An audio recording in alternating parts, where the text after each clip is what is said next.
वैसे तो भीम आर्मी हमेशा कहती है कि हम तब तक वहां से नहीं हटने वाले जब तक कि हमारी मांगे पूरी ना हो जाए। काफी सारे दल को साथ ले आती है, या ये कहा जाए कि यहाँ पर लगातार लोग इकट्ठे होते हुए नजर आते हैं अपनी प्रॉब्लम को लेकर, समस्या को लेकर। लेकिन आज भीम आर्मी यहाँ पर मौजूद है, इसके साथ साथ कुछ लोग और भी मौजूद हैं, लेकिन उतनी भीड़ देखने को नहीं मिल रही लोगों की जितनी की कल देखने को मिली। जितनी समस्या थी वो क्या समाधान हो गया है जिसकी वजह से वो यहाँ पर नहीं है? बिल्कुल जायज़ बात है आपकी। आज भीड़ कम है। वो भीड़ इसलिए कम है क्योंकि कुछ लोग हमारे साथी किसी दूसरी एट्रोसिटी हो रखी है, वहाँ पे पहुँचे हुए हैं।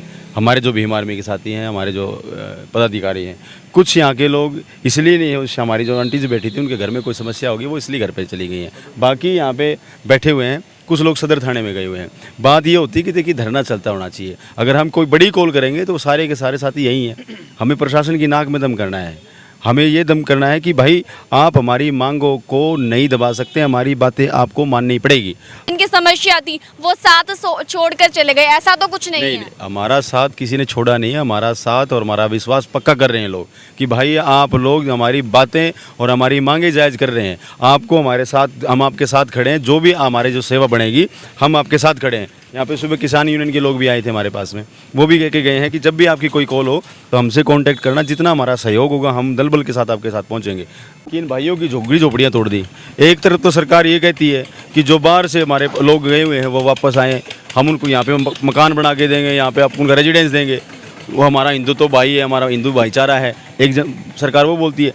दूसरी तरफ सरकार यहाँ पे बसे हुए लोगों को, जिनकी सिर्फ झुग्गी झोपड़ी है, उनको तोड़ने के लिए और उसको बेघर करने का काम करती है। फिर क्या सरकार की नज़रों में ये हिंदुत्व नहीं है?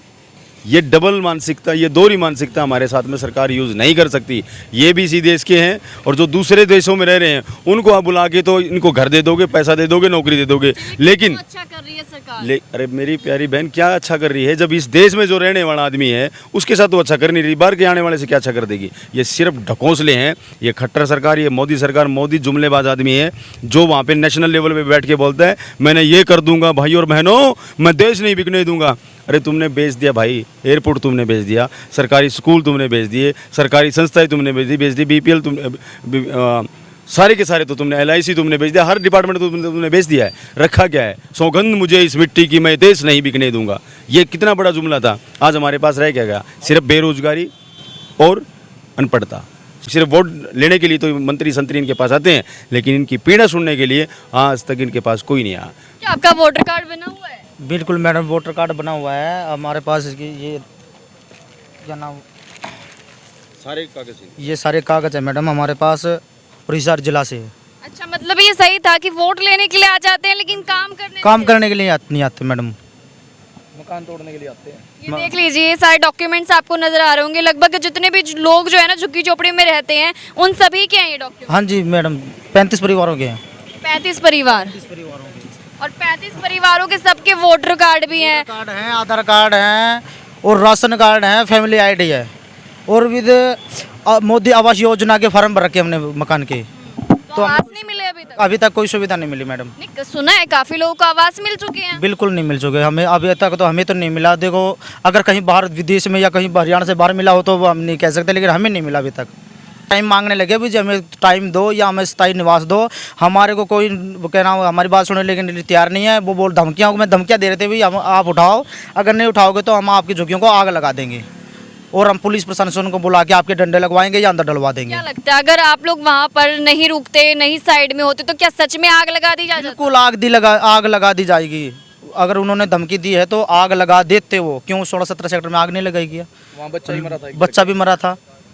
बिल्कुल अगर हम साइड में ना होते तो बिल्कुल हमारे साथ ऐसा होता, 100 में 100 होता। वो आग उन्होंने नहीं लगाई थी, वो तो इलेक्ट्रिसिटी का कुछ ये तो जी अगर धमकी से पता लग रहा है कि अब तक हो सके उन्होंने लगाई हो, क्यों हमें धमकियाँ मिल रही है? अगर हमें साइड में ना होते, ये प्रदीप भाई जी भीम आर्मी से नहीं आते तो हो सकता है आग लग जाती वहाँ। और लाठीचार्ज नहीं था वहाँ पे, क्या हो जाता? हो सकता था, बिल्कुल होता। धमकी बिल्कुल धमकी दी जा रही थी और धक्के मुक्के डिपार्टमेंट वाले बंदों ने धक्के मुक्के लगाए तो लाठीचार्ज हो सकता था वहाँ पे।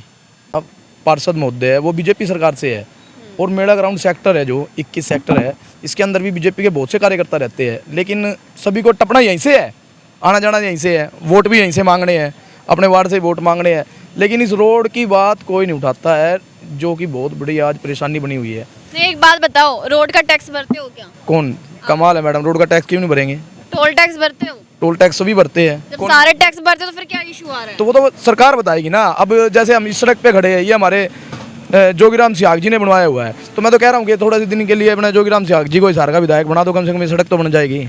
वो लोग नहीं है जो डर जाएंगे, लाठी डंडे से डरने वाले लोग नहीं है, ये संविधान को मानने वाले लोग हैं, ये संवैधानिक तरीके से अपनी बात करते हैं, ये कोई बकवास नहीं करते, कोई घेराव नहीं करते, ये संवैधानिक तरीके से अपनी बातें कहते हैं और उनको अपना हल भी निश्चित ही करवा लेंगे। और ये वो बाबूजी हैं जिनके घर के ऊपर बुलडोजर चला दिया जाता है।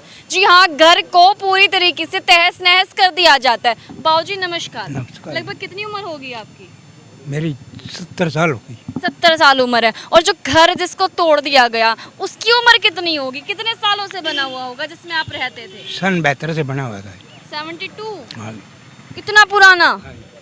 लेकिन क्या वजह हुई कि तोड़ दिया गया? इसका तो हमें पता है, खुद को भी पता नहीं है जी। ना तो हमारे पास कोई नोटिस आया। पुलिस प्रशासन तो पूरा था जी, पूरी गाड़ी भर के आ रही थी और लेडीज बता रही थी भाई या तो अब दूर रहो, नहीं अंदर गाड़ी में बिठा के ले जाएंगे। धमकी दी जा रही धमकी दी जा रही थी। अच्छा। अब जी एक बात बताइए, घर को चलाना कितना मुश्किल है? ये तो सभी को पता है जी। आज मकान बनाना कितना मुश्किल है। दो बार घर को तोड़ा गया? 2 बार दोबारा टूटा है जी। वजह पूछी आपने? कोशिश की?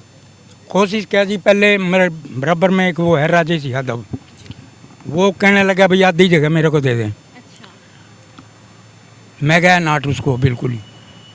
उसने फिर कुछ मतलब तकड़े लोगों से मिलके कुछ प्रशासन रचा उसने, जो ये भाई पार्क में दे दिए। और 2007 तक तो हमारे पास ही थी। अब कागज में दिखा रहे हैं कि भाई 2007 में लीड पे दिए है ये। अच्छा। अब बाद की मीटिंगें हैं जी, अब पता लगने लग रहा है हमें तो। ये आपने सच में दी थी या वैसे ही कोई फर्जी फर्जी बना रखी है जी, हमने तो किसी को कुछ नहीं दिया, फर्जी बना हुआ है। शायद किसी ने आपसे बहकावे में आपको लेकर आया हो, साइन करवा ली हो? नहीं, मेरा कोई ऐसा कोई साइन नहीं है। नहीं जी। तो अब क्या चाहते हो? घर को कैसे वापस लेकर आ सकते हो? क्या भीम आर्मी जो सहयोग कर रही है घर आ पाएगा वापस? इनके सहयोग से तो वह घर वापस आ पाएगा जी। घर पर कितने सदस्य हैं? घर पर सदस्य तो जी 5 बहुएँ हैं, 2 हमें बच्चे हैं और एक भाई है, बच्चे उसके भी, मतलब 25 एक सदस्य हैं हम। घर का खर्चा कौन चलाता है? घर का खर्चा तो बच्चे चला रहे हैं, कुछ मैं चला रहा हूँ।